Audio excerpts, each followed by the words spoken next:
Praise the Lord. सर्वांना ख्रिस्तामध्ये प्रेमाचा सलाम. मी तुमचा host Rohit Sawant, the unsung वॉरियर्समध्ये एक नवीन योद्धा तुमच्यासाठी घेऊन आलेला आहे. आज आपल्यामध्ये पास्टर सुधीर साबळे आहेत. ते लीड पास्टर BFC चर्च धानोरीमध्ये मागील 30 वर्ष झाले सेवा करत आहे. पास्टर, तुमचे विशेष आभार. तुमचा वेळेतला वेळ काढून तुम्ही आम्हाला ही इंटरव्ह्यू घेण्याची संधी दिली आणि आपण डायरेक्ट इंटरव्ह्यूकडे जाऊया वेळ न गमवता. तर माझा पहिला प्रश्न तुमच्यासाठी हा होता की तुम्ही जर आम्हाला सांगाल की तुमचं तारण केव्हा झालं आणि त्याविषयी थोडी जर तुम्ही आम्हाला माहिती द्याल तर बरं होईल. तसं पाहिलं तर मी माझ्या लहानपणापासून ख्रिस्ती होतो. मला प्रभू येशूची ओळख नव्हती.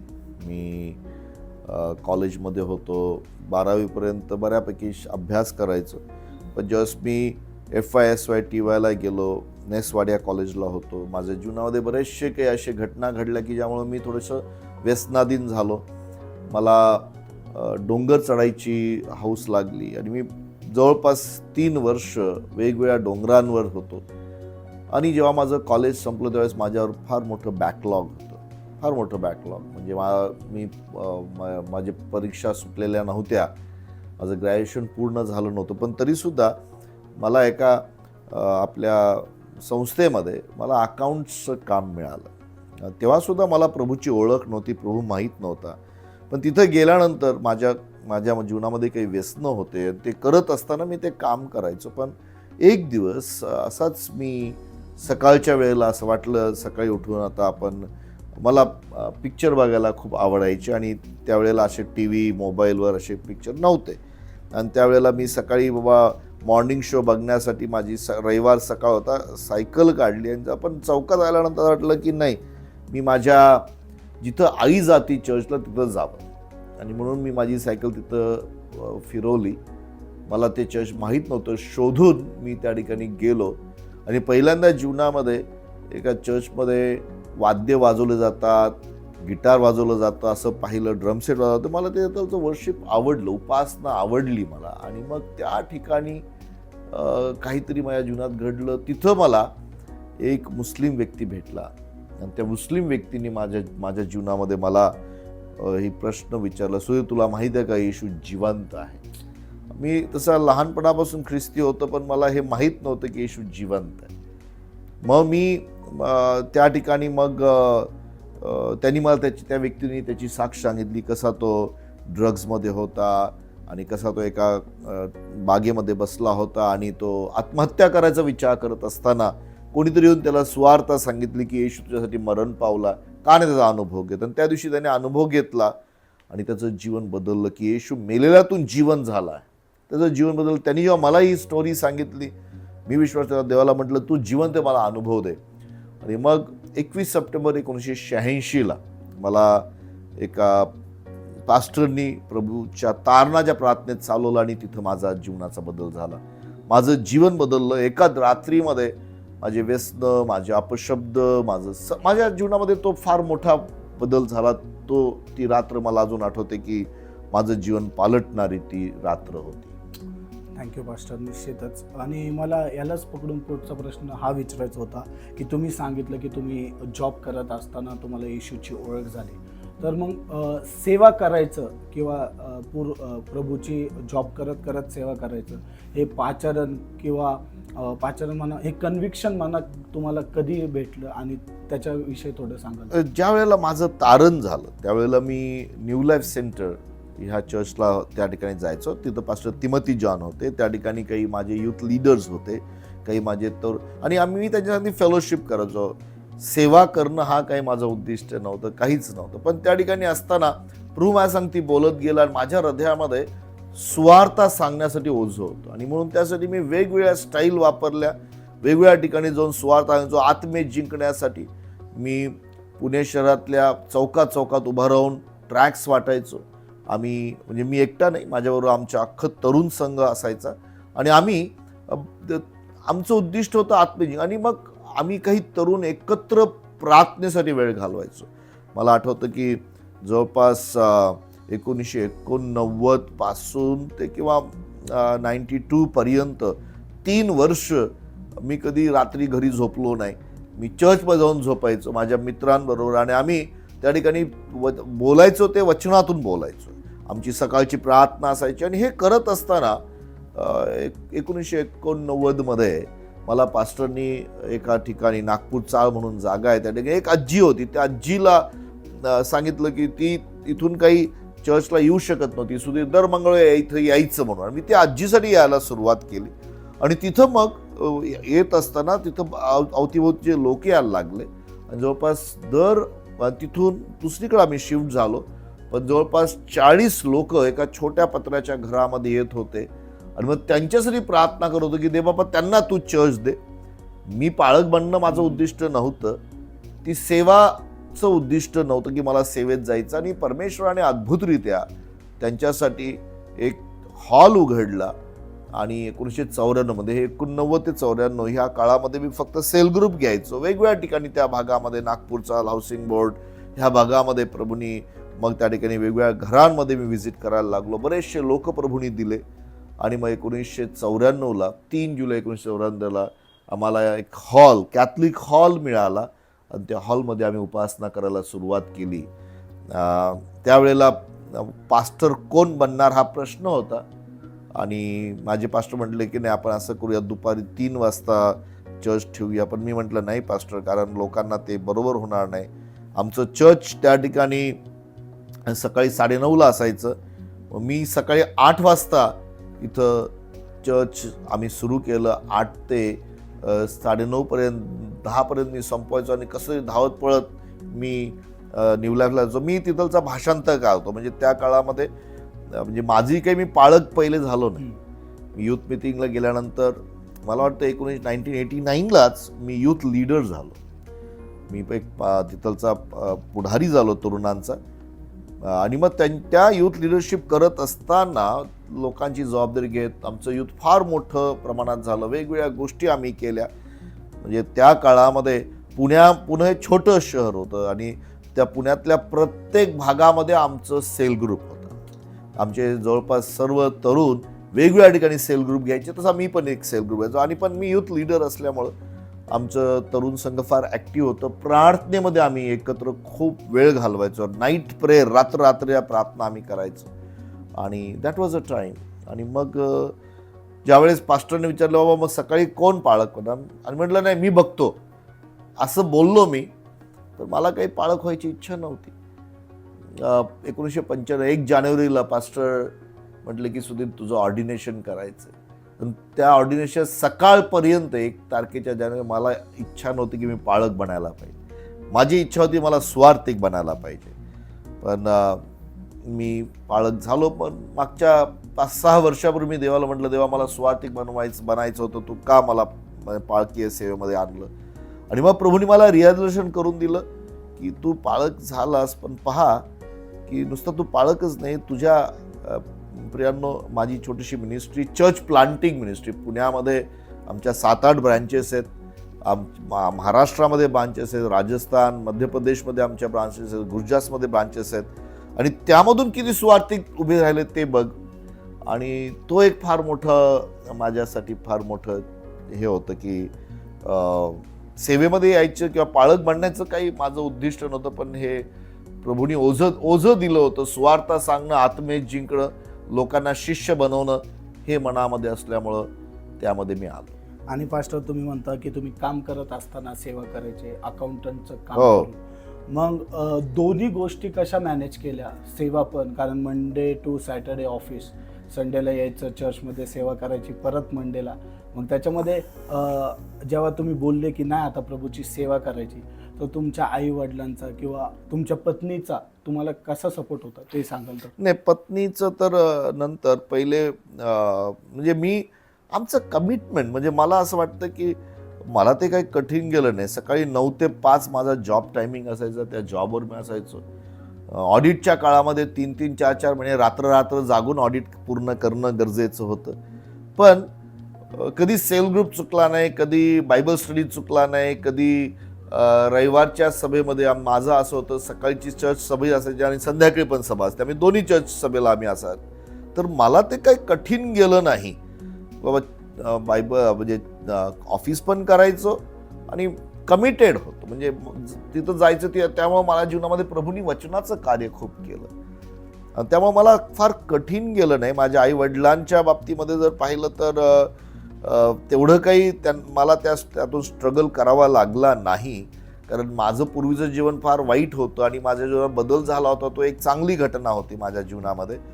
आणि त्यामुळं तसं काही आई वडिलांकडून किंवा भावांकडून काही फार हे झालं नाही. जेव्हा बायबल वाचायला लागलो होतो एका विशिष्ट काळामध्ये, त्यावेळेस त्यांना म्हटलं अरे तुला वेळ लागेल बायबल. कारण मी म्हणजे सकाळी 5 वाजेपासून बायबल वाचायला घ्यायचो, 8 वाजेपर्यंत कामाला जाऊन यायचो, संध्याकाळी 5:30 पासून रात्री 10 वाजेपर्यंत बायबल वाचायचो. तर माझे 1-2 भाऊ म्हटलं अरे तुला वेळ लागेल, आई म्हटली वेळ लागेल. पण वेळ नाही झालो, मी जास्त बराच चांगला शहाणा झालो. प्रभूच्या वचनाचं ज्ञान मला मिळालं. पण ही एक रियालिटी आहे की तेवढं मला घरातून तसं काही विरोध झाला नाही ह्या बाबतीमध्ये. आणि म्हणजे आज जसं लोकांना आपल्या करिअरबद्दल काळजी असते, पुढं मी काय करणार, तसं मला काळजी नव्हती. मला माहित होतं माझं भविष्य परमेश्वराच्या हातात आहे आणि जे परमेश्वराला पाहिजे ते मला करायचं, हे एक कमिटमेंट होतं, समर्पण होतं. त्यामुळं मला नाही वाटत ते फार मला कठीण गेलं. किंवा बापा आता माझे जे मित्र होते चर्चमध्येच होते, माझं सोशल वर्क चर्चमध्येच होतं, माझं जीवन चर्चमध्ये होतं. त्यामुळं मला ते कठीण कधी गेलं नाही. पास्टर, आणि यालाच धरून पुढचा प्रश्न हा होता की मी पास्टर मनोज कुलकर्णीचा इंटरव्ह्यू घेतला आणि ते म्हटले की सुधीर पास्टर हे माझे एका मेंटरपैकी एक आहेत. कारण सुरुवातीच्या काळामध्ये त्यांनी माझ्या सेवेला खूप मदत केली, खूप उचलून धरलं. तर त्यालाच धरून हा प्रश्न होता की तुम्ही जेव्हा सेवेला चालू केलं तर एक आध्यात्मिक पुढारी म्हणून किंवा एक आध्यात्मिक पाठबळ म्हणून किंवा एक मेंटरशिप म्हणून तुमच्यासाठी कोण अवेलेबल होतं आणि त्यांनी तुम्हाला तुमच्या सेवा कार्यामध्ये कशी मदत केली? ॲक्च्युली सुरुवातीला पास्टर तिमोथी जॉन हे माझे पास्टर होते. त्यांनी आणि त्यांचं बायबल स्टडी फारच छान असायचं. म्हणजे इतकं चांगलं होतं की आम्ही दर बुधवारी बायबल स्टडी ते घ्यायचे चर्चसाठी आणि आमच्या तरुणांसाठी सेकंड बायबल स्टडी. तो विचार करत आम्ही एवढे उत्साही होतो, एवढे भुकेले होतो किंवा एक बायबल स्टडी संपल्यानंतर आम्हाला दुसरा बायबल स्टडी शिकवा म्हणून बसायचो आणि शिकायचो त्यांच्याकडून. वचनं शिकायचो, वचनं शिकण्याची इच्छा होती. आणि त्यांनी मला भाषांतराला उभं केलं इंग्लिशमधून मराठी. ते बायबल स्टडी होण्या अगोदर आम्ही 1 तास एकत्र बसायचो. ते मला कठीण शब्द जे आहेत ते मला सांगायचे, मग त्यामुळे माझं भाषांतर सुधारलं. आणि बरं पास्टर तिमोथी सुरुवातीला माझे मार्गदर्शक होते. माझे जे लीडर्स होते, यूथ लीडर्स होते, ते मला सहाय्य त्यांनी केलं, बरेच उत्तेजन मला दिलं. माझ्याबरोबरचे जे तरुण होते त्यांनी मला उत्तेजन दिलं.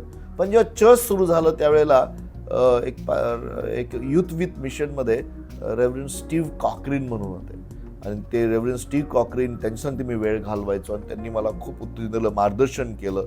सो त्या सुरुवातीच्या काळाला ते मेंटरशिपमध्ये माझ्यासाठी होते.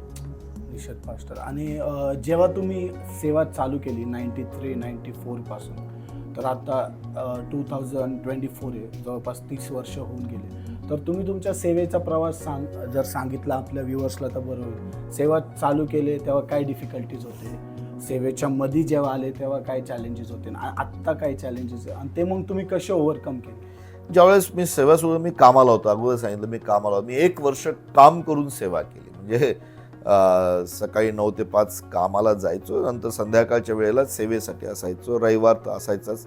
आर्थिकरित्या त्यावेळेला मी माझ्या आई वडिलांकडे राहायचो.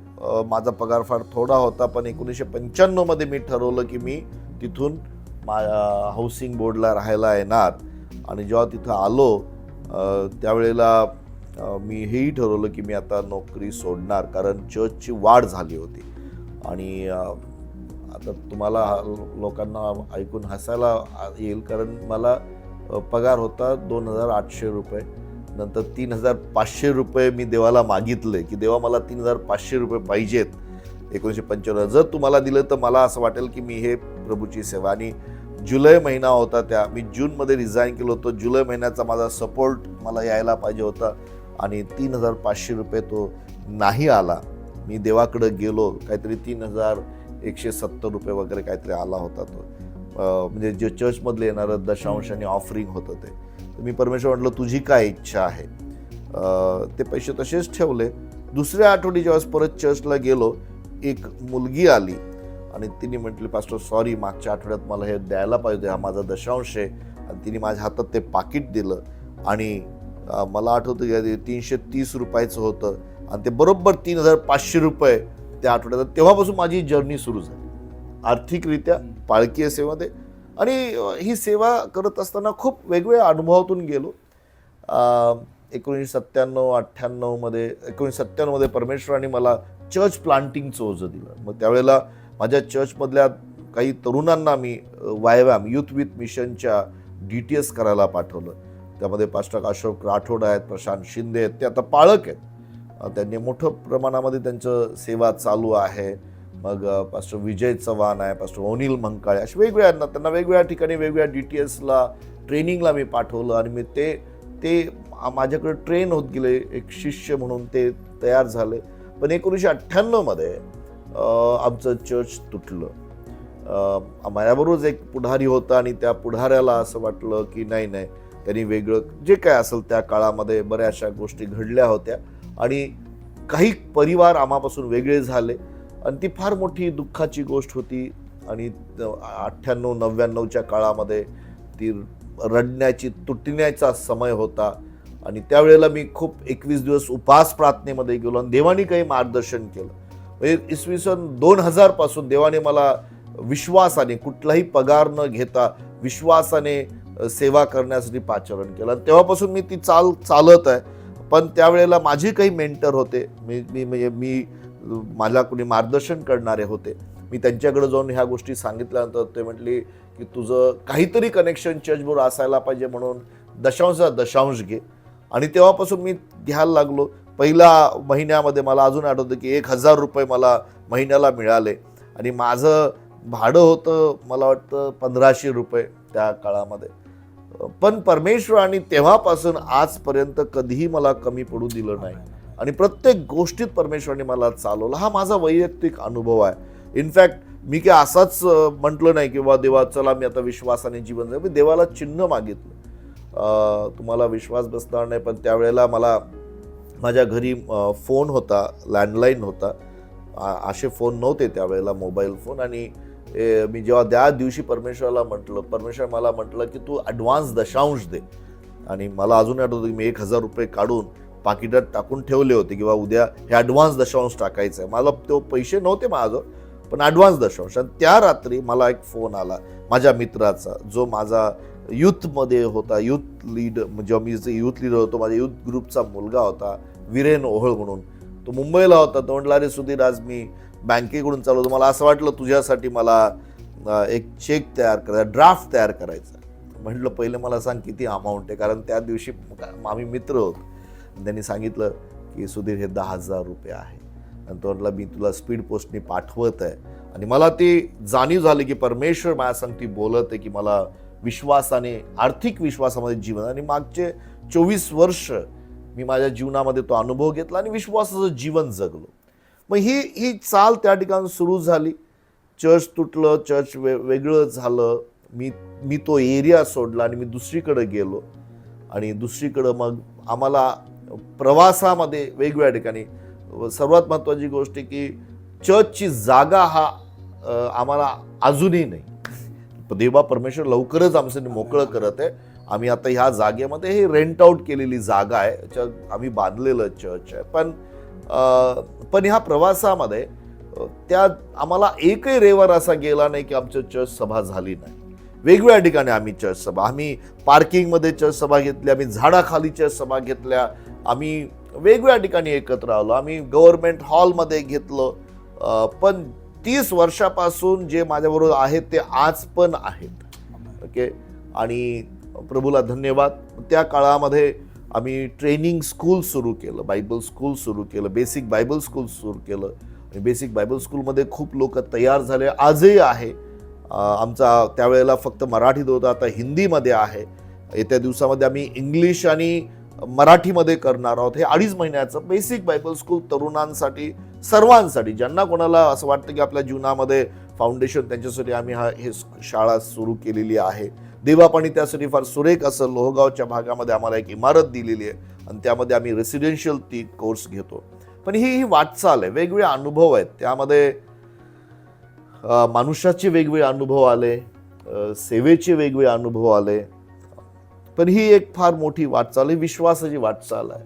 आणि आज प्रभूने बऱ्यापैकी आमचं उद्दिष्ट आमचं दृष्टांत आहे, त्यामध्ये आम्ही शिष्य बनवणे आणि मंडळी रोपण करणे. 1997 मध्ये मी तुम्हाला सांगू इच्छितो की माझ्या जीवनामध्ये मी प्रभूमध्ये नव्हतो तेव्हा मी फार मोठं डोंगर चढायचो. तर मी एक दिवस नाशिकपासून गोव्यापर्यंत चालत चाललो होतो, 40 दिवस चालत होतो. तर जाता जाता मला वाटतं मी रायगडच्या जवळ आलो आणि एका गावात गेलो. एका गावात गेल्यानंतर तिथं सगळे तरुण मुलं बसले होते, मी पण तरुण होतो, पण मला येशूची ओळख नव्हती. मी असाच गेलो, त्यांना म्हटलं अरे तुम्हाला येशू माहिती आहे का? ते म्हटले येशू विषयी तो कोणी राहत नाही. आणि ती घटना झाल्यानंतर मी तेवढंच माझं संबंध, मला माहित नाही मी का प्रश्न केला, मी तसाच पुढे गेलो. गोव्याला पोहोचलो 24 डिसेंबर 1985 मला वाटतं, 84-85 जे काय असेल ते. आणि मग आम्ही आल्यानंतर प्रभूमध्ये मी आलो 86 मध्ये, आणि 97 मध्ये एक दिवस मी गुडघ्यावर होतो आणि प्रार्थना करतो. ती घटना माझ्यासमोर अशी जशी काय एखाद्या असा दृष्टांत, जसं का मी चलचित्रपट पाहत आहे की मी त्या मुलाला विचारत आहे आणि म्हटलं आपल्या महाराष्ट्रातल्या गावागावामध्ये येशू माहीत नाही. त्या दिवशी माझ्या हृदयात प्रभू परमेश्वराने ते ओझं दिलं की महाराष्ट्रातल्या गावांमध्ये मंडळ्या स्थापन करायचं. मग तो दृष्टांत आला 1000 मंडळ्यांचा. 2000 मध्ये तो मी दृष्टांत लिहून काढला आणि त्या दृष्टांत मी म्हणजे मंडळ्या कशा स्थापित करता येतील महाराष्ट्रातल्या कानाकोपऱ्यामध्ये, त्यासाठी मी झटायला लागलो, त्यासाठी काम करायला. म्हणजे मंडळी ही फक्त माझी मंडळी अशी आपली नाही, प्रभूची मंडळी आहे, प्रभू येशू ख्रिस्तानी बांधलेली. त्याची उद्दिष्ट आहे की मंडळ्या स्थापन व्हायला पाहिजे, आत्मे जिंकले पाहिजे, पाळक व्हायला पाहिजे. त्याच्यावर आम्ही काम करायला लागलो आणि तो दृष्टांत आता तो मर्यादित राहिला नाही. मला वाटतं 2018 मध्ये तो दृष्टांत हिंदी क्षेत्रामध्ये गेला आणि आज आम्ही मध्य प्रदेशमध्ये आमच्या मंडळ्या आहेत, राजस्थानमध्ये मंडळ्या आहेत, गुजरातमध्ये मंडळ्या आहेत, ओरिसामध्ये मंडळ्या आहेत. ह्या मंडळ आमचं होतं उद्दिष्ट आहे आम्हाला नेपाळपर्यंत जायचं आहे. इनफॅक्ट प्रभू परमेश्वराने आम्हाला साऊथ आशियाची जबाबदारी दिलेली आहे. तर आम्ही साऊथ आशियामधल्या असलेल्या देशांमध्ये देखील मंडळ्या रोपण करून तिथलच्या पाळकांना बळकट करणं हे आमचं सध्या दृष्टांत आहे. ही प्रवास आहे. हा प्रवास सुरुवातीला जर मला विचारलं असतं तर मी कधीच मला पाळक पण बनायचं नव्हतं. पण आज मी म्हणत नाही मी अचीव्ह नाही झालं, पण मला असं वाटतं की अजून काही वर्षामध्ये मी नाही पण माझ्या मागे येणारी टीम काहीतरी अचीव्ह करेल. मला वाटत नाही की मी माझ्या म्हणजे प्रभूच्या आगमनापर्यंत, प्रभू जर करेल तर निश्चितच लवकर होईल, पण हे सगळ्या गोष्टी प्रभूकडून होतात आणि प्रभू आपल्याला दृष्टांत देतो. हा जो एक प्रवास आहे सेवेचा प्रवास, तो 2000 मध्ये मी एक हग्गाई इन्स्टिट्यूटचं ट्रेनिंग अटेंड केलं. तिथं मला त्यांनी शिकवलं की तुम्ही दृष्टांत लिहून काढा. तर तुम्हाला अजून एक गोष्ट सांगतो की प्रवासामध्ये मी एक गोष्ट शिकलो की मी शिकत राहायला पाहिजे. म्हणजे आता मी पाळक झालो म्हणजे मला शिकायची नाही, मी इतके कॉन्फरन्सेस, इतके ट्रेनिंग अटेंड केलेले आहेत की ते माझ्या जीवनासाठी फायद्याच झाले. त्या हग्गा इन्स्टिट्यूटमध्ये मला दृष्टांत लिहिणं, ते मी शिकलो आणि मग मी तो दृष्टांत लिहिला मंडळी रोपण करण्याचा 2000 मध्ये. आणि त्या दृष्टांतानुसार आम्ही चालत आहोत, गोष्टी करत आहोत. अशी माझा हा छोटासा प्रवास आहे. पास्टर, ही तुमची नम्रता आहे, तुम्ही म्हणता छोटासा प्रवास. याच सेवेच्या प्रवासाला धरून जो महत्त्वाचा प्रश्न मला वाटतं या सर्व इंटरव्ह्यूमध्ये हा आहे की ही सेवा करत असताना असं कधी वाटलं का की सेवा बंद करावी आणि पुन्हा जुन्या जीवनात जावं? जसं तुम्ही म्हटले खूप चॅलेंजेस होते सुरुवातीला, खूप मंडळी देखील तुटली, मग तुम्ही पुन्हा मंडळी उभी केली. तर असं कधी वाटलं का की बस झालं आता प्रभू, इतकीच सेवा करायची, परत जायचं? आणि जर असं वाटलं तर ते कोणतं वचन होतं किंवा तो कोणता व्यक्ती होता ज्याने तुम्हाला पाठिंबा दिला आणि बोलले नाही, जी सेवा चालू केली ती अशीच पुढे न्यायची शेवटपर्यंत? जवळपास ह्या पूर्ण प्रवासामध्ये, ह्या 30 वर्षाप्रमाणे 1000 वेळा मला वाटलं सोडून देण्यास, 1000 वेळा. आणि बऱ्याच वेळा गुडघ्यावर जाऊन रडत असताना की मला आता सोडायचं, बस झालं, मला नाही करायचं, मला नाही करायचे. आणि त्याच वेळेस मनामध्ये अरे नाही, त्या परिवारासाठी आपल्याला जायला पाहिजे. मला सोडून द्यायचं, मी का परिवाराचा विचार करतो? ते ओझं होतं म्हणून मला वाटतं तो एक कारण होतं. प्रभू मला चालवत होता, पण 1000 वेळा. पण एक फार प्रभावीरित्या 2002 मध्ये माझ्या जीवनामध्ये घडलेली घटना आहे. आणि मी हे आर्थिक विश्वासाने चालू होतो. माझ्या खिशात बँकेत पैसे नसायचे, पण प्रभू अद्भुत पुरवायचा मला. आणि असं करत असताना एक कॉन्फरन्स मी पुण्यात ठेवली होती चर्च प्लांटिंगसाठी. आणि ते गावाकडचे काही लोक आले होते. आणि इथं आल्यानंतर अचानक त्यातला एक व्यक्ती जाता जाता त्याला मानसिक प्रभाव झाला. आणि आम्हाला वाटलं तो आत्मिक प्रभाव आहे. मग 40 दिवस मी उपास करतो, म्हणजे जवळपास 3-4 महिने आम्ही भूतं काढत होतो त्या व्यक्तीमधून, आणि ते काही घडत नव्हतं. फार चॅलेंजमध्ये गेलं. आणि गंमत अशी की तो त्या गावामधल्या 25-30 लोकांना आवरत नव्हता, आणि मी गेलो आणि मी एकटाच हात पकडून तो मला आवरायचा. आणि हे काही कळायला मार्ग नव्हतं, काय करावं, कसं करावं. आणि मग मी त्यावेळेस खूप थकून गेलो होतो. आणि त्या काळामध्ये मग मी त्याला दौंडमध्ये एका पास्टरकडे पाठवलं. ते म्हटलं, अरे सुधीर, ह्याला भूत लागलेलं नाही, ह्याला मानसिक त्रास आहे. त्याला ससूनमध्ये ॲडमिट केलं. 10 दिवसात तो बरा झाला. आणि मग मला पहिल्यांदा कळालं की जगामध्ये मानसिक आजार पण आहेत. पण याचा अर्थ असा नाही सैतानच आजार देतो. सो ह्या ज्या गोष्टी मग त्या ठिकाणी मी शिकायला झालं. पण त्या काळामध्ये ज्यावेळेस ही सगळी प्रक्रिया संपली, तसं असं वाटलं की नाही, आता बस झालं, आता सेवा सोडून द्यायला पाहिजे, नको. मी आणि रेचल आम्ही दोघांनी ठरवलं होतं की आम्ही सेवा सोडवायची. पण त्यावेळेस माझा एक मित्र होता, ब्रायन पार्कर, ऑस्ट्रेलियन होता तो. आणि तो पण खूप छान इव्हँजलिस्ट होता. माझं स्वार्थेचं हृदय, त्याचंही स्वार्थेचं हृदय. त्याने एक दिवस औरंगाबाद मला फोन केला, सुधीर का नाही तू, माझे एक पास्टर आलेले आहेत सिडनीवरून, त्यांना भेटायला ये म्हणून. आणि मग मी तिथं गेलो. आणि पास्टर रिचर्ड बोटा म्हणून तिथं होते. त्यांना मी भेटलो, अर्धा तास 1 तासच भेटलो. त्यानंतर ते माझ्याकडं आले पुण्यामध्ये आल्यानंतर. आणि मग त्यांनी मला वेळ दिला, मला आणि रेचलला. आणि तिथं माया सांगते ते बोलले. आणि मला असं वाटलं की पर्सनल पास्टर ते आहेत. आणि मग त्यांनी मला एका सुट्टीसाठी मला पाठवलं, त्यांनी खर्च देऊन. आणि त्या ठिकाणी त्या व्यक्तीच्या त्या घटनेनुसार ज्यावेळेस 4 दिवस जाऊन मी महाबळेश्वरला राहिलो, जो विसावा मला मिळाला. 10 वर्ष सेवा करत होतो, पण फार चॅलेंजेस म्हणून चाललो होतो. आणि मग त्या ठिकाणी मला जो अनुभव मिळाला, तो विसावा मिळाला, तिथून माझ्या जीवनामध्ये म्हणजे तो माझा फार मोठा होता की तिथं मी कदाचित सेवा सोडली असती, 100% सोडली असती मला. पण प्रभूंनी त्या ठिकाणी मला त्या व्यक्तीच्या द्वारे बदललं, देवाच्या वचनाच्या द्वारे. त्या काळामध्ये देखील वचन असं म्हणता येणार नाही, पण मला जीवनामध्ये फार भयानक भीती आली होती. भयामधून मी चाललो, पण देवाच्या वचनाने, यशाच्या पुस्तकातून मला आठवतं की 41, 42, 43 अध्याय जे आहेत ते मला जीवन देणारे वचन ठरले. पास्टर, यालाच धरून मला तुम्हाला प्रश्न होता. तुम्ही सांगितलं की सुरुवातीच्या दिवसात तुम्ही पॅम्पलेट वाटायचे, छोटी छोटी सेवा करायचे.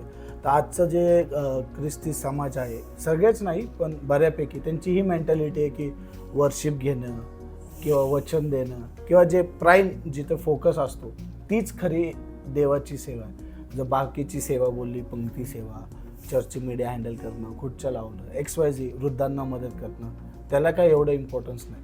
तर याविषयी तुमचं काय मत आहे? नाही, ॲक्च्युली खरं पाहिलं तर तुम्हाला मी प्रामाणिकपणे सांगतो, जो व्यक्तीला खरा प्रभू कळालेला आहे, तो व्यक्ती कधीसुद्धा समोर जाऊन सेवा करण्याचं उद्दिष्टाने जीवन जगत नाही. त्याचं पहिलं काम किंवा प्रभूची काय इच्छा माझ्यासाठी, सर्वात पहिलं काम म्हणजे शिष्य बनवणं. हे प्रभूने आम्हाला दिलेलं काम आहे. हे एक व्यक्तीसाठी, माझा येशू ख्रिस्त अख्खा समुद्र पार करून त्या ठिकाणी गेला एक भूतग्रस्त व्यक्तीला जीवन देण्यासाठी, एका व्यक्तीसाठी. जर येशू तिकडं जाऊ शकतो एका व्यक्तीसाठी, तर मला का नाही? ज्याला कोणाला वचन समजलेलं, ज्याला कोणाला ते ओझं आहे प्रभूचं, तो व्यक्ती निश्चित जे प्रभूला पाहिजे ते. आजची सध्याची परिस्थिती अशी आहे की प्रत्येकाला इझी रोड पाहिजे. मी तुम्हाला सांगतो, ज्यावेळेस माझं सेल ग्रुप होतं आणि माझा पगार फार कमी असायचा आणि माझ्या गाडीमध्ये पेट्रोल टाकायला पेट्रोलचे पैसे नसायचे, पण आम्ही कधी थांबलो नाही. मी रास्तापेठातून नागपूर चाळपर्यंत कदाचित 11 किलोमीटर असेल, मी चालत यायचो आणि जाताना विश्वास व्हायचा मला लिफ्ट मिळेल म्हणून, आणि ती मिळायची स्टेशनपर्यंत. कोणतरी मी त्या उभं राहायचं, मला लिफ्ट द्यायची, गाडी उभं राहायची, मी जायचो. आणि आम्ही विश्वासाने जीवन जगलो. मला तर आठवतं की किती वेळा गाडीत पेट्रोल नसताना गाडीला किक मारून विश्वासाने गाडी आणली आणि परत घेऊन गेलो तरी गाडी बंद पडली नाही. पण ह्या सर्व ह्या प्रक्रिया होत्या, हे कमिटमेंट होतं. आता काय झालं की थोडंसं मिनिस्ट्री आणि लोक आणि गाणे, गीतांच्या द्वारे लोकांना असं वाटतं की ते सर्व जग आहे. ॲक्च्युली हा गैरसमज आहे. ओके, गीतं महत्त्वाची आहेत, पण हृदय समर्पण होणं फार महत्त्वाचं आहे. थोडंसं जर दुसरं इथेचं पुस्तक 20वा अध्यायाचं वाचलं तर लोकांना 20वा अध्यायाचं 20वा वचन माहिती आहे की यहोशवडाने त्या सैन्यासमोर वर्शिपर ठेवले. पण जर तुम्ही पहिले, दुसरं अध्याय, तिसरं वचन वाचले त्या अध्यायाचे, तर पहिले यहोशवडाने देवाला शोधलं, त्यांनी उपास प्रार्थना केली, तो देवाकडे रडला. अख्ख्या गावांनी तिथं उपास प्रार्थना केली, देवाला शोधलं. आणि ती वर्शिप करण्या अगोदर मला वाटतं 11 का 12 वचनामध्ये सर्व यहुद्यांनी परमेश्वराची उपासना केली असं लिहिलेलं आहे. लोकांना बघा, तुम्हाला मी एक गोष्ट सांगतो, गोल्याथाला मारलेलं, दाविदाने मारलं, हे काय आहे? फिल्म आहे मोठी समोर दिसणारी. पण कोणाला सिंहाला मारलेलं, अस्वलाला मारलेलं दिसतं का? नाही, ते बॅकग्राऊंड आहे. तुमच्या माझ्या जीवनामध्ये लक्षात ठेवा, जोपर्यंत हे सिंह आणि हे अस्वल आम्ही मारत नाही, जे मागच्या बाजूला आहे, बाहेरचे जे दिसतील ते जास्त टिकणार नाहीत. मी तुम्हाला गॅरंटी देऊन सांगतो, जे फक्त ज्यांनी अस्वलाला, सिंहाला आतमध्ये मागच्या बाजूला पडद्याच्या मागं कोणालाच माहीत नाही, अरण्यामध्ये काम केलेलं आहे, असे लोक हे फक्त तिथं युद्धासमोर, सैन्यासमोर वर्शिपर ठेवले म्हणून आम्हाला वर्शिपर नाही, पण मागं काय घडलेलं. आणि म्हणून आजची क्वालिटी काय आहे? वर्शिपर, सॉरी, म्हणजे मी क्वालिटी म्हणण्यापेक्षा बरेचसे जग चर्चमध्ये आलेलं दिसतं आणि म्हणून ते योग्य नाही. आणि आपोआप म्हणजे प्रत्येक विश्वासाच्या हृदयामध्ये गरिबांची सेवा करणं आहे, वृद्धांना सेवा करणं आहे. माझी तर सेवा, तुम्हाला विश्वास, खुर्च्या लावणं आहे. माझं चर्चमध्ये काम काय होतं? मी खुर्च्या लावायचो, खुर्च्या पुसायचो आणि प्रत्येक खुर्चीसाठी हात ठेवून प्रार्थना. म्हणजे चर्च जर 9, 9:30लाच असायचं, मी 8:45ला चर्चला असायचो. 45 मिनिटं खुर्च्या पुसत असताना प्रत्येक खुर्चीसाठी प्रार्थना, प्रभू इथं जो कोणी बसेल तुझ्या अभिषेकाने भर. 1, 2, 3 वर्ष मी ते काम केलं. चर्च संपल्यानंतर लोकांना भेटून त्यांना तारणाबद्दल सांगणं, नवीन लोकांसाठी वेळ घालवणं, हे काम केलं. ही साक्ष होती आणि तिथून तशी सेवा सुरू झाली. मला असं वाटतं की ही आजची गरज आहे, समजणं. ज्याचं तारण होतं त्याला मग ते समजायला लागतं. आणि पास्टर, मला वाटतं की तुम्ही हे मान्य करायचं नाही, पण खरंच तुमची सेवा खूप मोठी आहे. तुम्ही खूप लोकांना इन्स्पायर केलं, लीडर हे केलं. माझे जे पाळकीन बाई आहेत त्या स्वतः तुमच्या चर्च आहेत, ते माझ्यासाठी आशीर्वादाचं कारण आहे आज पास्टर, आणि त्यांच्यामुळेच मी हे करू शकतो. मला हा प्रश्न होता की ह्या सर्व 30 वर्षाचा जो तुमचा सेवेचा प्रवास आहे, जेव्हा तुम्ही बसून विचार करता, शांत मनन करता, अवलोकन करता, की जे चॅलेंजेस आले किंवा जे प्रश्न आले किंवा जे वादळ उठले, त्याला घाबरून किंवा जो विरोध झाला त्याला बघून जर तुम्ही मागे वळले असते किंवा सेवा सोडली असती, तर सेवेमधून जे लोक आशीर्वादित झाले, जसं तुम्ही बोलले, काही लोक तरुण म्हणून यायचे पण ते आज पुण्यामध्ये पास्टर्स आहेत, प्रभूची सेवा करत आहेत, असे लोक आशीर्वादित झाले. तर असं कधी वाटतं का की जो निर्णय घेतला तो अतिशय योग्य होता प्रभूची सेवा करण्याचा? कारण खूप लोक आशीर्वाद, कदाचित लोक येऊन म्हणत असं, पाळक साहेब तुम्ही माझ्यासाठी प्रार्थना केली, माझं जीवन बदललं. पास्टर तुम्ही माझ्यासाठी हे बोलले, त्याच्याने माझी विचार करण्याची पद्धतच बदलली. मी निराशित होतो, मी तुमच्या चर्चमध्ये आलो, वचन ऐकलं, मला एक नवीन आशा भेटली. तर या सर्व गोष्टी जेव्हा तुम्ही ऐकता तेव्हा तुमचा काय विचार असतो? नाही, प्रामाणिकपणे जर सांगितलं तर एकच गोष्ट सांगतो, रोहित, हे मी काहीच केलेलं नाही, स्पष्ट तुला सांगतो. कारण हे करणारा प्रभू आहे. जर म्हणजे जर तू माझ्याकडं पाहिलं, एक मी फेल्युअर होतो. माझ्या ग्रॅज्युएशनला मला 14 बॅकलॉग होते. ओके, शेवटी 8 बॅकलॉग राहिले. 8 बॅकलॉग प्रभूमध्ये आल्यानंतर मी दिले, मी पास झालो. तर एक दिवस असाच माझा एक भाऊ म्हणाला, तू तुझी चपराशी होण्याची लायकी. म्हणजे खरंच नव्हती. मी व्यसनाधीन नव्हतो, माझ्यामध्ये बऱ्याचशा समस्या होत्या. आज जे काही आहे ते फक्त एवढं सांगतो, प्रभूने हे केलं. पण जर रिग्रेट्स म्हणशील किंवा मला अचिव्हमेंट हे नंतरची गोष्ट आहे, पण रिग्रेट्स, तर मला असं वाटतं की मी माझ्या जीवनामध्ये काय चुका केल्या असतील तर मी स्वतःला फार कमी लेखलं. मी तुम्हाला एक गोष्ट सांगतो, जेव्हा जर देवाच्या वचनातून मी जर असा विचार केला असता की फक्त आता मी 1000 मंडळाचं टार्गेट ठेवलं, मी म्हणतो की मी 10,000 मंडळाचं टार्गेट ठेवलं असतं तर मी आज थोडंसं अजून वेगळ्या चित्रामध्ये असलो असतो. सो तुम्हाला जेव्हा परमेश्वर कळतो ना, कदाचित तो कळायला समय लागतो आणि म्हणून त्याला समजून घ्यायचा जेवढा प्रयत्न कराल. सार्वकालिक जीवन काय, तो जो परमेश्वर एक आहे, परमेश्वर त्याची ओळख व्हावी. मला मात्र त्याची ओळख प्रमाणाप्रमाणे हळूहळू होत गेली आणि तसं जसं माझं दृष्टांत वाढत गेली, माझी सेवा वाढत गेली, माझं जीवन वाढत गेलं, माझं विचार करण्याची पद्धत वाढली. पण मी आजच्या लोकांना सांगेन, it is a wonderful journey. मी प्रभूला धन्यवाद देतो. मी परिपूर्ण नव्हतो, पण प्रभूने जे काय घडवत आणलं, जे काय बनवलं, हे प्रभूचंच गौरव आहे. पण मी त्यामध्ये एवढा विश्वासू नव्हता असं मला वाटतं. मला वाचायला पाहिजे होतं अजूनही. म्हणजे काही कमिया माझ्यामध्ये होत्या. त्यात काही हे नाही आहे किंवा तुम्हाला एक गोष्ट सांगतो, तुमच्यामध्ये अशक्तपणा आहे, तुमच्यामध्ये कमी आहे म्हणजे नाही. पण प्रभू आम्हाला घेऊन चालतो आणि त्याने आम्हाला चांगल्या मार्गदर्शनातून तो घेऊन जाऊ इच्छितो. पण मला असं वाटतं की जर अजून थोडंसं मी चांगलं होऊ शकलो असतो. That's my thing. अचिव्हमेंट तर हे आता परवा मी एका चर्चमध्ये गेलो आणि एक व्यक्ती होता आणि तो म्हटला, ॲडव्होकेट होता, तो म्हटला मी इतका निराश होता आणि मला माहीत नाही, मी त्याच्या गळ्यात फक्त हात घातला तेव्हा चालताना बोललो. ही घटना 5 वर्षापूर्वी घडली. त्याने त्या स्टेजवरून मला सांगितलं की पास्टरनी फक्त जेव्हा मला गरज होती माझ्या फक्त गळ्यात हात घातला आणि मला फक्त विचारलं. आणि मी म्हटलं हे ॲक्शन मी तर कसं केली, म्हणजे ही माझीकडून नाही, तो एक घडली, त्याला जस्ट एनकरेज केलं. 2 मिनिटामध्ये तो 5 वर्षांनी ती साक्ष देतो की ती माझ्या जीवनासाठी, आणि त्याने अश्रू ढाळून ती साक्ष दिली की तो माझ्यासाठी किती गरजेचा वेळ होता आणि पास्टरांनी त्यावेळेस ती केली. So that happens. पास्टर, पुन्हा एकदा मी म्हणून तुमची नम्रता आहे, तुम्ही हे घेत नाही, पण हे करायला खूप कष्ट लागतात, रॅडिकल डिसिजन मेकिंग लागते, काही गोष्टीला नाही म्हणायला लागतं, तेव्हा या सर्व गोष्टी होतात. तर निश्चितच तुम्ही आमच्यासाठी आशीर्वादाचं कारण आहे. सेकंड लास्ट प्रश्न, आणि मला वाटतं हा थोडा गमतीशीर असेल. आता अभिषेक देखील सेवा करतो, वचन देतो, सारा देखील करते. तर एक पास्टरचा मुलगा पास्टर होईल असं काय होतं का तुमच्या घरामध्ये? नाही, सेवा करावी नाही. की का ती फ्री विल होती, जे आवडेल ते करावं? कारण लोकांचा आणि समाजाचा बघण्याचा हा दृष्टिकोनच झालेला. पाळकाच्या मुलांनी पाळकीच सेवा करायची, त्या बाउंड्रीज मध्येच राहायचं. टू बी व्हेरी फ्रँक, मी जेव्हा अभिषेक जन्मला, तुम्ही फार स्ट्रिक्ट फादर होतो आणि मी स्ट्रिक्ट असल्यामुळं माझा ना अभिषेकचं कम्युनिकेशनमध्ये फार गॅप होता. मी खूपच स्ट्रिक्ट होतो, म्हणजे तुम्हाला विश्वास बसणार नाही.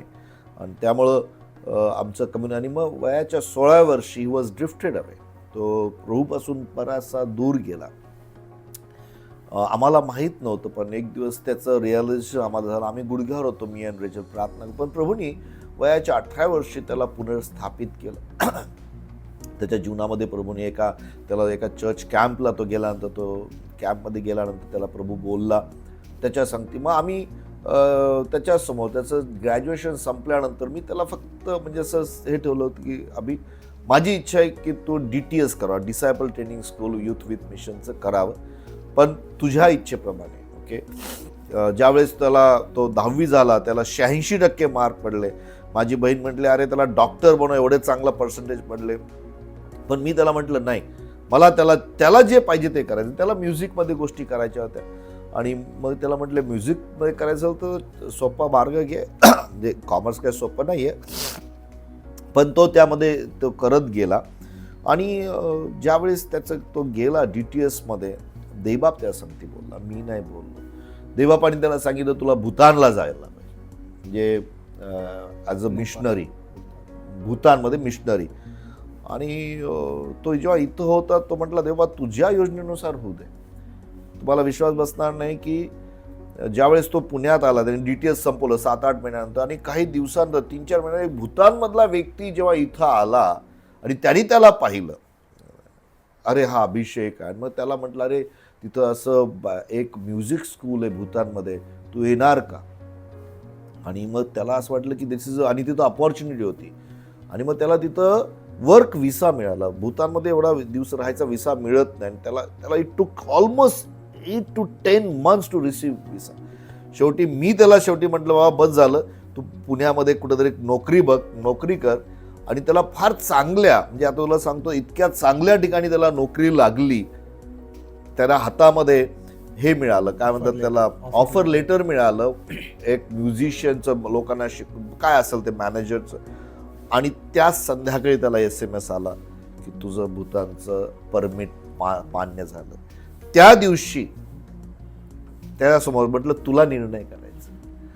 त्यांनी भूतानचा निर्णय केला, इथलची नोकरी तोडला नाही करणार, मी भूतान आहे. मग 1 वर्ष भूतानमध्ये तो राहिला, तिथं एकटा राहिला, 6 महिने राहू शकला. 6 महिन्यानंतर त्याला परत भारतातल्या, म्हणजे भूतान आणि याच्या बॉर्डरला राहावं लागलं त्याला. आणि मग तिथून त्यांनी भूतानमध्ये सेवा केली. त्यामध्ये तो खूप भयानक आजारी पडला, म्हणजे आय कॅनॉट इमॅजिन. पण तरीसुद्धा त्यात राहून त्यांनी सेवा केली. आणि मग इथं आल्यानंतर त्याचं हृदय होतं सेवा करण्याचं, म्हणून त्याला युथ लिडरशिप आली. आणि तो पाळक ह्या सर्व प्रक्रियेतून झाला. त्याला मी म्हणालो की आम्ही आमचं काही नव्हतं त्यामध्ये. So it was a leading of the Lord. आणि त्याला ओबिडियन्स व्हावं लागलं, कारण नोकरी आणि भूतान मिशनरी सेवा याच्यामध्ये हे होतं, चॅलेंज होतं. निश्चितच पास्टर. आणि जे तुमचं यूट्यूबचा जो चॅनल आहे ते मी फॉलो करतो, आणि हुबहू तुमची परछाई किंवा सावली जी म्हणता येईल त्या अभिषेकच्या वचनामधून, बोलण्यामधून ते कळतं. आणि आपल्या इंटरव्ह्यूचा लास्ट प्रश्न, सर्वात महत्त्वाचा प्रश्न, की तुमच्या वाईफचा या 30 वर्षाच्या प्रवासात किती महत्त्वाचा वाटा आहे फॅमिली सांभाळण्यात, सेवा सांभाळण्यात, तुमची साथ देण्यात, मंडळी सांभाळण्यात, सर्व गोष्टी करण्यामध्ये त्यांचं किती महत्त्वाचा रोल आहे, आणि ते जर तुम्ही आम्हाला सांगाल तर बरं. ॲक्च्युली माझं लग्न झालं 1993ला, अभिषेकचा जन्म झाला 1994ला, चर्च सुरू झालं 1994ला. त्यामुळं चर्चचं पाळक पण मला आलं 1994ला. 95ला मी ऑर्डेन झालो पाळक म्हणून. पण ह्या सगळ्या प्रक्रियेमध्ये तुला सांगू की रेचलची कधी इच्छा नव्हती की तिचा पती पाळक असा. आणि जेव्हा माझ्यासाठी दिलं झालं, मी पाळक नव्हतो, मी अकाउंटंट होतो. पण तिला पाळकाबरोबर सेवा करायची नव्हती. पण ज्यावेळेस तिने पाहिलं तिच्या जीवनामध्ये, आणि तिचं तारण देखील कसं पाहिलं तर तिला सुवार्ता मीच सांगितली. आणि तिचं तारण आमच्या लग्नाच्या अगोदर झालं, पण ती फार काही जास्त प्रभूमध्ये स्ट्रॉंग नव्हती. तिचं पहिले 3-4 वर्ष जेव्हा पाळकीय सेवा आली त्यावेळेस ती शिकतच होती. आणि पण तिने परिवार खूप सांभाळला. म्हणजे माझी लेकरं मोठी होऊपर्यंत, ती माझी मुलगी 6 वर्षाची होऊपर्यंत रेचलनी घरातली सर्व जबाबदारी घेतली. आणि त्यानंतर ती सेवेमध्ये आली. आणि जेव्हा मी आर्थिकरित्या फायनान्शियली जीवन जगायचं त्यावेळेस तर तिला खूप चॅलेंज होतं, कारण एका स्त्रीला सिक्युरिटीची खूप गरज असते. फारच तिला डिप्रेशनवरून जावं लागलं. पण तिने पाहिलं की अरे परमेश्वर पुरवठा करतो. म्हणजे तिने जेव्हा पाहिलं की परमेश्वर आपल्याला सोडून देत नाही, तो गरजा पूर्ण करणार आहे, त्यावेळेस तिचा फुल फ्लेजमध्ये सपोर्ट आला. आणि तो सपोर्ट आजपर्यंत आहे. आणि मला असं वाटतं की तिची जी सेवा आहे ती माझ्यापेक्षा फार प्रभावी आहे, लोकांच्या हृदयाला शिवणारी आहे. आणि प्रभू तिचा उपयोग करून. सो म्हणजे मला असं वाटतं की एक सेवा कार्य कधी एका पाळकाचं एकट्याचं नाही आहे. सेवा कार्यामध्ये पती पत्नींनी एकत्र सेवा करायला पाहिजे, ती फार गरजेची आहे. तरच सेवा कार्य जास्त प्रभावी होतं. आणि पास्टर यालाच धरून मला शेवट तुम्हाला काही वेळ द्यायचा होता. माझी ही इच्छा होती की आजच्या जे लोक माझं चॅनल बघतात त्यात खूप तरुण आहेत, खूप सेवा करणारे लोक आहेत, ज्यांना सेवा करण्याची इच्छा आहे असे पण लोक आहेत. तर त्यांचं तुम्ही मार्गदर्शन करावं आणि त्यांना एक एन्करेजमेंट म्हणून जर तुम्ही काही बोलले तर काही वेळ घेऊन तुम्ही जर व्ह्युअर्सला एन्करेज केलं तर बरं होईल. हो, सर्वात महत्त्वाची थँक्यू मला ही संधी दिली, माझा हा इंटरव्ह्यू घेतला. ह्या मुलाखतीमध्ये मला माझे बरेचसे जुन्या गोष्टी आठवल्या, चांगला झालं. पण एक गोष्ट मला पर्सनली आजच्या ह्या तरुण पिढीसाठी सांगू इच्छितो की या तरुण पिढीमध्ये एक गोष्ट मला कमतर जाणवते की देवाच्या वचनाबद्दलचं प्रेम, जे देवाच्या वचनाला ऐकून घेणं, शिकून घेण्याचे एक असा स्वभाव तयार झालेला की मला सर्व माहीत आहे, ही टेंडन्सी निर्माण झाली आहे. कारण हे गुगल आलेलं आहे किंवा काही गोष्टी त्यांना फार इझी ते वाटतं, पण ते खरं नाही आहे, ते एक तो भास आहे. पण आज तुम्हाला मी गोष्ट सांगतो, देवाचं वचन आम्हाला सांगतं, प्रभू येशूचं हृदय तुम्हाला मी सांगतो, पीक पिकलेलं आहे, काम करी थोडके आहे. पिकाच्या धन्याकडे प्रार्थना करा की त्याने काम करी पाठवा. आणि आज कामकऱ्यांची गरज आहे. अगदी शेवटच्या क्षणापर्यंत तू का रिकामा उभा राहिला, ये काम कर आणि मी तुला त्याचं मोल देईन. आता मोल म्हणजे तुम्हाला पगार नाही. प्रियांनो, मी 9 वर्ष काम केलं आणि सेवा केली. ज्यावेळेस मी युथ लीडर होतो त्यावेळेस मी वेगवेगळ्या ठिकाणी सेल्स घ्यायचो, मी काम करायचो आणि मी सेवा करायचो. चर्चमध्ये सेवा, युथ लीडर होतो मी, सुवार्ता कार्य, मी माझ्या तरुणांना घेऊन वेगवेगळ्या विलेजेसमध्ये जायचो, त्या ठिकाणी आम्ही जाऊन सुवार्ता कार्य करायचो. तो माझा मुद्दा सोडून द्या, पण प्रभूची काय इच्छा आहे की तुम्ही स्वतःला तयार करावं. आज देवाच्या वचनाची जेवढी वाढ होईल ज्यांनो, नाही तर विचार करा, भारत देशामध्ये 1,35,00,000 किती 100 करोड ना, 135 करोड लोक आहेत. क्षमा करा, 1 करोड नाही, 135 करोड लोक आहेत. आणि त्यापैकी आम्ही भारतीय फक्त ख्रिस्ती जे आहेत 3%. पण ह्या सर्व लोकांना ख्रिस्ताची स्वार्था कळणं गरजेचं आहे. त्यांना प्रभूच्या राज्यामध्ये येणं गरजेचं आहे.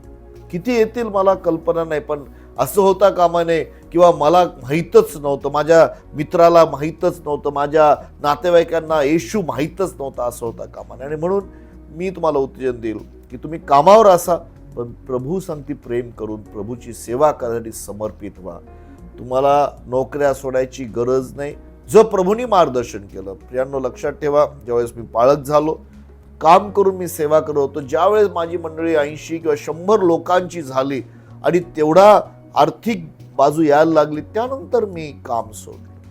मला असं वाटलं की नाही, आता मला ह्या मंडळीची सेवा करणं गरजेचं, आणि त्यावेळेला मी तिथून काम केलं. प्रभू तुम्हाला वेगवेगळं सेवा करायचं, सगळ्यांनाच काही पाळक बोलवलेलं नाहीये.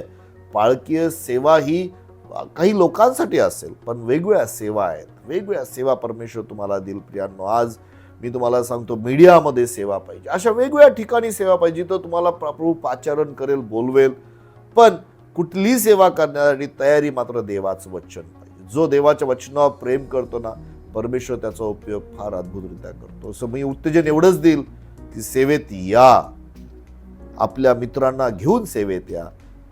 फुल टाईम मध्ये पण येऊ शकता.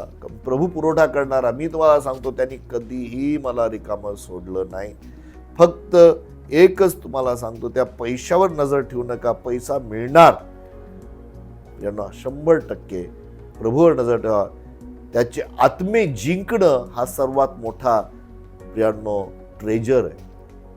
तो एक फार मोठा पैसा आहे की जो देवाच्या राज्यामध्ये तुम्हाला त्या ठिकाणी आशीर्वाद मिळेल. ते एक फार मोठं मुकुट आहे. पॉल म्हणतो, तुम्ही माझे मुकुट आहात, आणि आम्हाला देखील ते मुकुट तिथं मिळणार आहे, मिळायला पाहिजे. सेवेत या, सेवेमध्ये राहा, प्रभूमध्ये टिकून राहा. अशा शेवटच्या काळामध्ये फार फसवेगिरी आहे प्रियांनो. परवा या दिवशी एका पास्टरला मी भेटलो. तो म्हटला की माझे 3,000 मंडळ्या आहेत, 280 फुल टाईम पास्टर्स आहेत. एकदम तरुण होता, खूप तरुण होता, 10 वर्ष झाले सेवेमध्ये. मला त्याला फार मोह आला एक प्रश्न विचारायचा, तुझे शिष्य किती आहेत? कारण ह्या जगामध्ये ऑर्डिनेशन आम्ही खूप लोकांना देऊ शकतो, पण शिष्य किती? आज प्रभूची काय इच्छा आहे?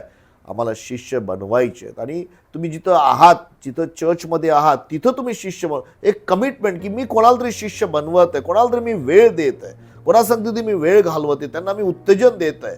आज शिष्य बनवणारे लोक आम्हाला पाहिजेत. निश्चितच प्रभू त्याचं कार्य वाढवेल. थँक्यू ह्या संधीसाठी. प्रभू तुम्हाला आशीर्वादित करो. थँक्यू पास्टर, तुमच्या वेळेसाठी. पुन्हा एकदा तुमच्या जीवनातून, तुमच्या साक्षीमधून मी स्वतः आशीर्वादित झालो. पहिली गोष्ट तर ही की तुम्ही आज देखील तुमच्यामध्ये तेच पॅशन आहे जे सुरुवातीला होतं. आजही तुमचं जे विजन आहे ते क्रिस्टल क्लिअर आहे. तुम्हाला माहिती की चर्चेस स्थापायचे, शिष्य बनवायचे. दुसरी गोष्ट की पूर्णपणे देवावर कसं अवलंबून राहायचं हे तुमच्या साक्षीतून मी विशेष शिकलो. आणि तिसरी गोष्ट जी सर्वात महत्त्वाची, जर देव आपल्याला कमी पाहत नाही तर आपण स्वतः आपल्याला का कमी पाहायचं ही गोष्ट शिकलो. तर मास्टर, तुम्ही आमच्यासाठी आशीर्वादाचं कारण निश्चितच आहात. पण एक एन्करेजमेंट देखील आज या साक्षीमधून मला भेटली की जर प्रभूने बोलवलेलं आहे तर ते प्रभू चालवणार आहे, ते प्रभूचं आहे. आपण फक्त पूर्ण विश्वास करून त्या सेवेला, त्या प्रार्थनेला, जी काही सेवा आपली असेल ती विश्वासूपणे केली पाहिजे. पुन्हा एकदा तुमचे खूप खूप आभार पास्टर. तुमचे साक्षीद्वारे मी वैयक्तिक आशीर्वादित झालो. तर जे व्ह्युअर्स आहेत त्यांचे देखील आभार. तुम्ही शेवटपर्यंत व्हिडिओ पाहिला. पास्टरचं फेसबुक किंवा जे काही मीडिया हँडल्स आहेत ते मी बायोमध्ये टाकेल. एका पास्टरसाठी आपण प्रार्थना करू शकतो पहिली गोष्ट म्हणजे, आणि दुसरी म्हणजे उत्तेजन देऊ शकतो. त्यांची सेवा त्याच्यावरच चालते. तर तुम्ही देखील हा इंटरव्ह्यू त्यांच्या साक्षीद्वारे जर आशीर्वादित झालेला असेल तर त्यांना पर्सनल मेसेज केला त्यांच्या फेसबुकवर, त्यांच्या इंस्टाग्रामवर, आणि त्यांना सांगा की ते तुमच्यासाठी देखील आशीर्वादाचं कारण आहे. तोपर्यंत मी तुमची रजा घेतो. मी तुमचा होस्ट रोहित सावंत. पुन्हा एकदा नवीन अनसंग वॉरियर बरोबर भेटूया. Thank you. God bless you. Thank you very much.